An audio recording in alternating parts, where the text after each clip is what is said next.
नमस्कार, मी हुमायून नदाब। आज की तेज खबरमध्ये आपले सहर्ष स्वागत। चला तर पाहूया आजच्या ठळक घडामोडी। पूजा दानोळेची सुवर्ण भरारी, सायकलिंगमध्ये कोल्हापूरच्या पैलवान कन्येचा मोठा यश, पाहूया सविस्तर।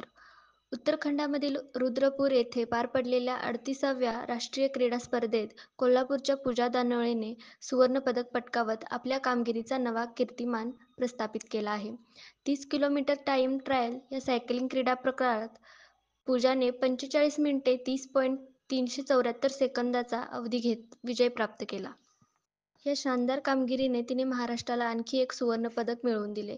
पूजा दानोळीचे घराणे कुस्ती क्षेत्राशी जोडलेले आहे, मात्र या पार्श्वभूमीला बाजूला ठेवत तिने सायकलिंगमध्ये आपले करिअर घडवण्याचा निर्णय घेतला। आपल्या मेहनत, जिद्द आणि उत्कृष्ट नियोजनामुळे तिने सायकलिंग क्षेत्रात चमकदार यश मिळवले आहे। रुद्रपूरच्या डोंगराळ भागातील आव्हानात्मक मार्गावर आयोजित या स्पर्धेत पूजाने सुरुवातीपासूनच वेग आणि वेळ यांचे अचूक नियोजन केले। तिच्या वेगवान सायकलिंग आणि प्रचंड स्टॅमिनामुळे तिने या स्पर्धेतील इतर प्रतिस्पर्ध्यांना मागे टाकत सुवर्ण पदकावर आपले नाव कोरले। या सुवर्ण पदकासह महाराष्ट्राला राष्ट्रीय क्रीडा स्पर्धेत तिसरे सुवर्ण पदक मिळाले आहे। स्पर्धेत आधीच महाराष्ट्राचे 2 सुवर्ण पदक जिंकून दमदार सुरुवात केली होती। सध्या महाराष्ट्र 3 सुवर्ण पदकासह मणिपूर आणि हरियाणाच्या पाठोपाठ तिसऱ्या स्थानावर आहे। सायकलिंगच्या टाइम ट्रायल या प्रकारात पूजा दानोळेचे नाव आता विजेतेपदाचे समीकरण झाले आहे। तिच्या सततच्या मेहनतीमुळे आणि जिद्दीने ती भारतीय सायकलिंगमध्ये एक आघाडीची खेळाडू म्हणून ओळखली जाऊ लागली आहे।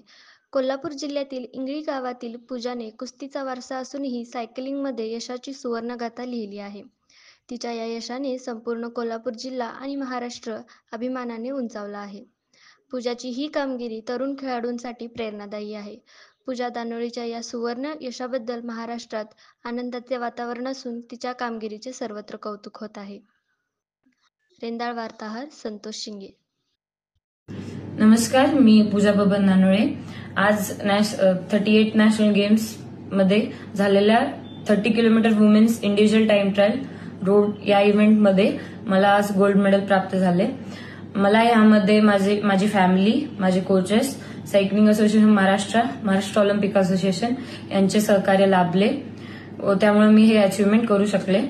मला खूप छान वाटतंय महाराष्ट्रासाठी पहिलं गोल्ड मेडल घेताना व इथून पुढे माझे 4 इव्हेंट्स अजून आहेत। मी त्यामध्ये सुद्धा गोल्ड अचीव्ह करण्याचा माझा पूर्ण प्रयत्न करेन। मी माझा 100% देईन व अचीव्ह करेन आणि त्यानंतर ही होणाऱ्या सायकलिंगमध्ये एशियन चॅम्पियनशिप्स किंवा वर्ल्ड चॅम्पियनशिप्स हे जे इव्हेंट आहेत तिकडे मी भारतासाठी व महाराष्ट्रासाठी मेडल आणण्याचा प्रयत्न करेन। मी माझा बेस्ट देईन। थँक्यू।